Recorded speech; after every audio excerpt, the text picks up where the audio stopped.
Welcome to the G.A.B. This is G.A.B. They should have never gave you platform.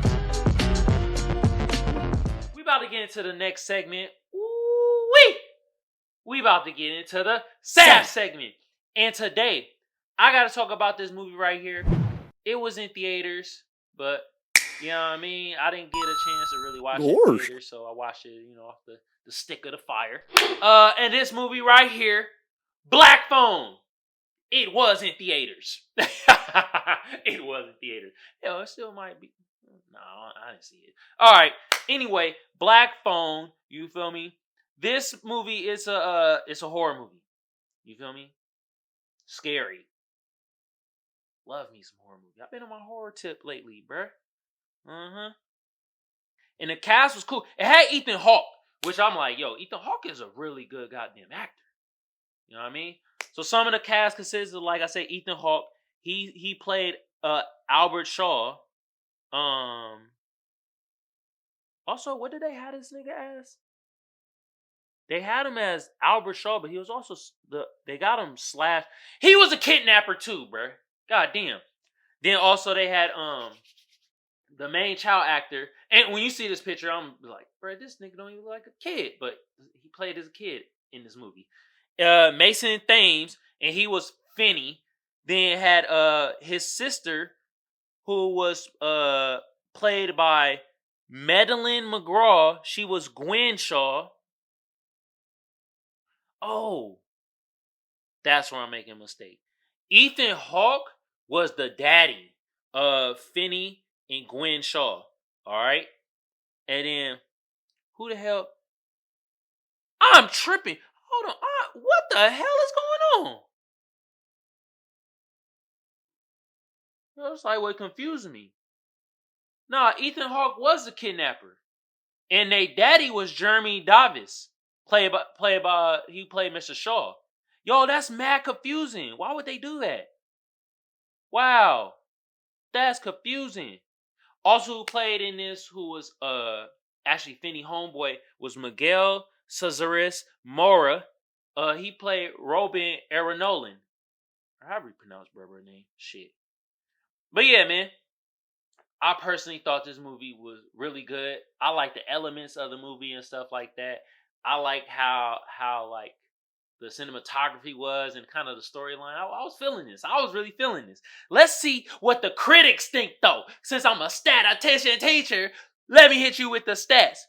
IMDb gave it a 6.9. All right, Rotten Tomatoes gave it 83%. Okay. And the people gave it 85%. So, Rotten Tomatoes and the people, freak y'all. You feel me? Because I agree with that. I could range it around there. You feel me? I gave it around like an 80-something%. IMDb, though, bruh. I'm tired of your shit, bruh. I'm down there about to whoop your ass. God damn. IMDb critique of this movie. 6.9. God damn it. But yeah, this movie, so this basically was an American horror film where the Ethan Hawke character basically is kidnapping these kids. And through one of the first scenes, you see the missing picture of certain kids, and he's basically luring them in. How you lure kids as a freaking kidnapper? Freaking hit them with, oh, you want to know some magic, bruh? Look at these balloons. Oh, it goes in the van, and then the kid goes in the van. But it's the kids that he getting is kind of like all over the spectrum, cause like some kids he getting are like real fighters and be like, it seemed like most kidnappers wouldn't want to get these kids because I feel like them kids will fight back, which they probably was fighting back and shit. And then certain kids, they are all boys though. They're all like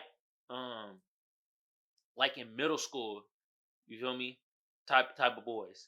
It's around that age range.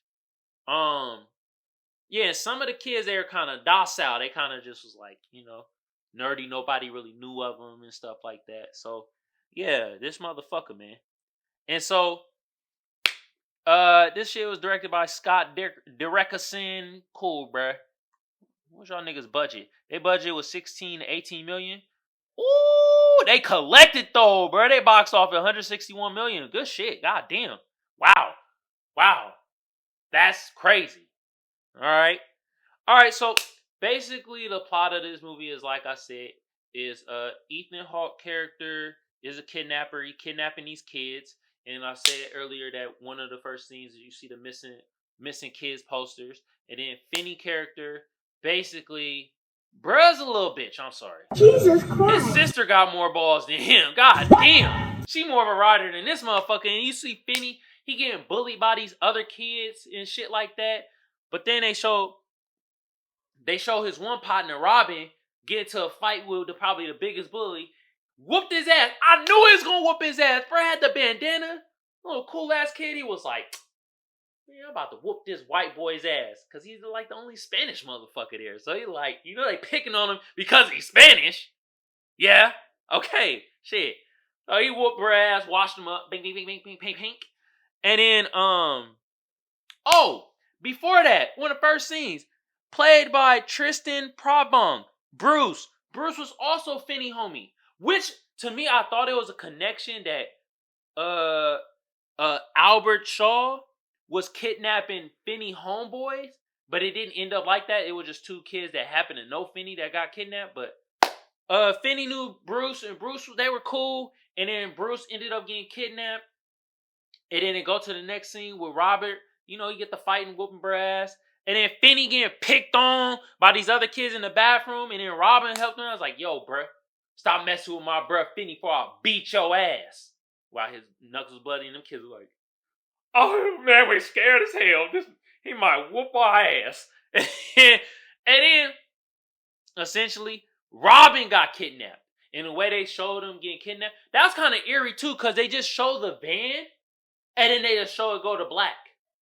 And so, essentially, they dad, Mr. Shaw, he was a drunk, and the reason why he was drunk because he lost his, I guess it's his wife, but their mother, they died or whatever, and so he can never regain control of his life after that. He got these kids, and he kind of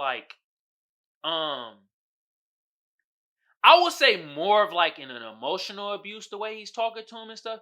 He did spank the Gwen Shaw character. He spanked her and whooped her ass, but she did something bad though. She missed curfew or some shit like that. So he whooped her ass. Oh no. He whooped her ass, and it was kind of like because she be having these dreams, and she's kind of like a medium or some shit like that. She be having visions, and he whooped her ass and was like, no, you can't be like your mama. Okay, so it was abuse. He was kind of abusive. But yeah, they. I ain't gonna lie. I thought Finney was gonna kill his daddy though for a minute though. I was like, bro, he about to kill his daddy, bro. The way he looking at times and stuff, cause he gets very into his mood and get very angry and like, yo, I'm about to murk this motherfucker. Oh shit! And so then Robin ended up getting kidnapped, and then Finney gets a phone call from Robin's parents and Finney dad. I'm gonna just call him Finney dad. Finney dad picks up the freaking phone and call, and you can see the terror in his eye because other kids are going missing, so it's making terror in this town and everybody on edge and stuff like that. So what happened was one day Finney was walking by himself. Cause him and Gwen walked together or whatever, and it the bullies came and start whooping Finney ass, and Gwen came in and started helping. She got knocked around too, but she more of a fighter. She kind of clocked one of the motherfuckers, booyah! And he was like, and then when Gwen got hit with the stiff right, she sat next to brother, looked at brother, was like, yeah, but I got your ass, so you better chill, motherfucker. And then they're walking home, and Gwen walked off to her friend's spot, and Finney walked by herself.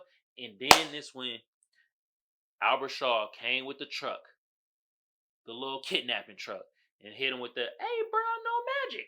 Oh. And then freaking kidnapped him, bam, hit him with some shit. And this is when Finney character gets into, he's locked in the basement. And this is where the black phone comes in. And this is a tight concept. I don't care what nobody say. Essentially, the black phone bruh said it didn't work, but it's actually, it was the spirits of the kids that Albert Shaw murdered. And they were leaving little clues on how to escape from this Giggity. this goddamn serial killer, kidnapper. Leaving clues. His homie Bruce left clues, and Robin, they were like, yo, dig a hole here. All right, you dig a hole here, then see if you can get out this way. We left this rope over here. See if we can get out. He couldn't, fell through. And then he was also, don't go upstairs. Like another kid that got kidnapped where they showed the first poster said, don't go upstairs. He left it unlocked for you to go upstairs, because you go up there, he has this complex of being like a abusive daddy. Maybe he got abused as a kid. I don't freaking know. Because they didn't explain no freaking backstory. That was the only problem with this movie. They didn't explain no goddamn backstory of Albert Shaw. They should have, because his brother lived at the same spot of him, trying to figure out and crack the case, and didn't even know until the very end. And he killed his brother like it was nothing. But they had no backstory of this motherfucker. So you didn't even know why he was crazy like that. But they told him, don't go upstairs. He gonna whoop your ass with this belt buckle and beat the hell out of you. It's the start of the game. If you don't play the game, he can't start it. He won't kill you. And so, essentially, he stalled out for a while. Bro was on some weird shit. I don't know. Albert Shaw was on some weird shit. Nigga was feeding him, but saying weird stuff and being like, bruh, I'll beat your ass. And I don't know.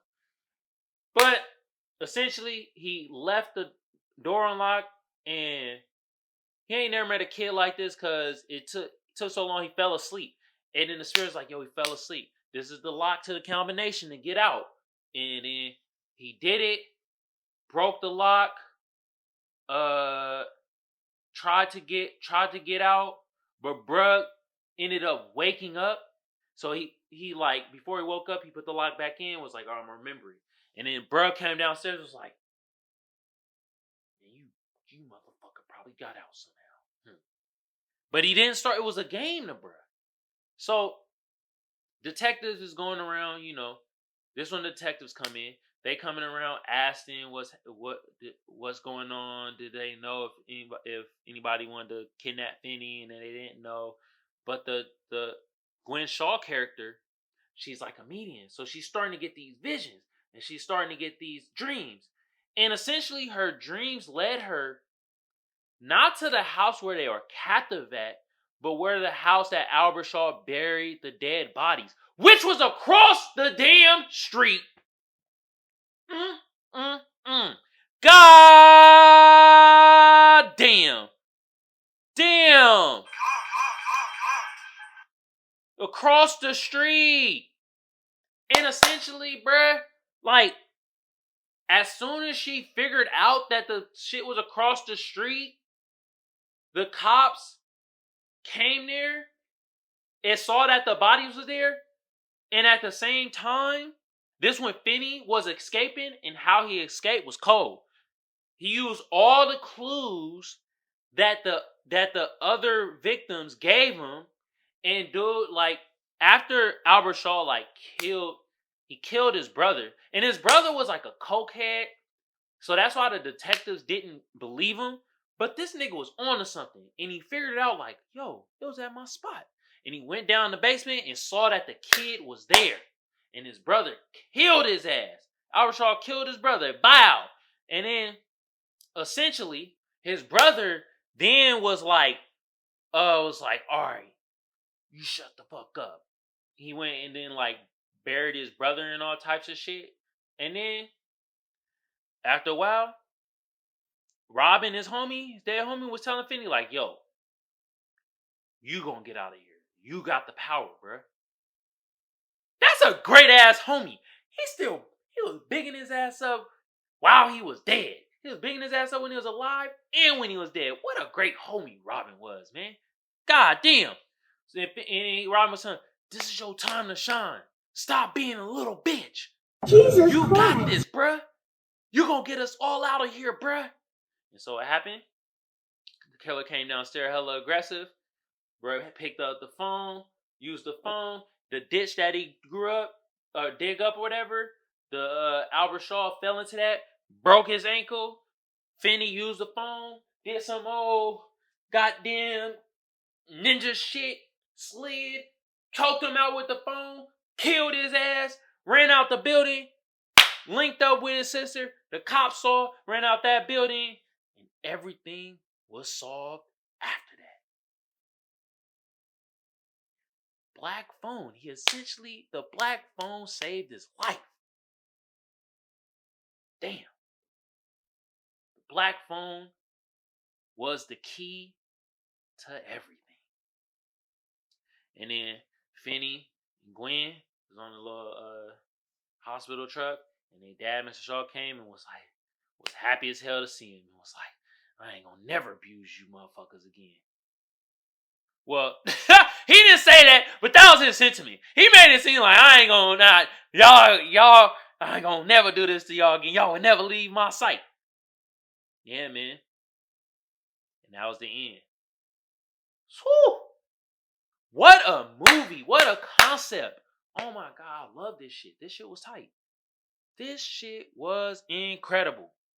Oh my goodness. And I was hyped when Lil Finney killed Albert Shaw. I was like, yeah, kill that motherfucking kidnapper, goddamn murderer, abusing motherfuckers, abusing boys, little boys and shit. Whoop his ass, kill his ass, murk them. Man, what a great movie. I thought this was great. Once again, this is Black Phone. It was in theaters. It was in theaters, yeah, bro. Yeah, Black Phone, man. This was tight, bro. I appreciate this, man. This is a great horror movie. Great concept. And it's a great horror movie for people that don't like gore or a lot of bloodshed and stuff like this. This is a very psychological thriller. So if you like that, you're going to love this. Okay? Hey, man. All right. Let's get Black Phone out of here.